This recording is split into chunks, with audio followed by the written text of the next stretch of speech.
সুন্দরবন আছি, সুন্দরবনের প্রাকৃতিক চাকের মধু নিয়ে। হ্যাঁ, এটা সুন্দরবনের প্রাকৃতিক চাক থেকে সংগ্রহ করা। আমাদের মহুয়ালরা জীবনের রিস্ক নিয়ে আমাদের জন্য এই তরল সোনা সংগ্রহ করেন। এই বনের মধ্যে একটা বাসা গরম, এখানে বাতাসও লাগে না, কারণ চতুর্দিকে গাছ। নদীতে আসলে একটু বাতাস লাগে, কিন্তু বনের ভিতরে কিন্তু যতই বনের বাইরে বাতাস থাকে, বনের ভিতরে বাতাস লাগে না।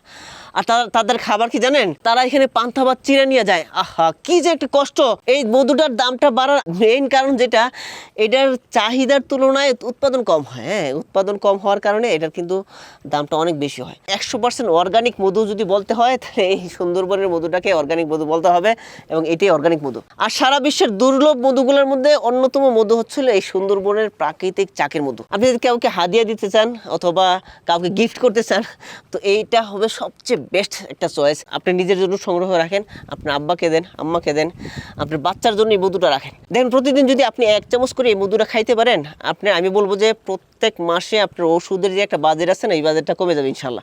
মধুর মধ্যে আল্লাহ তাআলা শেফা রাখছেন। আমরা যদি একিনের সাথে এই মধুটা খাইতে পারি না ভাই, আপনার প্রত্যেক মাসের ওষুধের বাজেট কমে যাবে ইনশাল্লাহ, ডাক্তারের খরচ কমে যাবে। সো এই সুন্দরবনের প্রাকৃতিক চাকের মধুটা সংগ্রহ করতে দেরি করা যাবে না। সংগ্রহ করার জন্য দেরি করা লাগবে, স্ক্রিনে দেওয়া নাম্বারে কল করতে হবে, অথবা আমাদের পেজে মেসেজ করতে হবে, অথবা এখানে যে বাটন আছে, বাটনে ক্লিক করেও আপনি সংগ্রহ করতে পারবেন।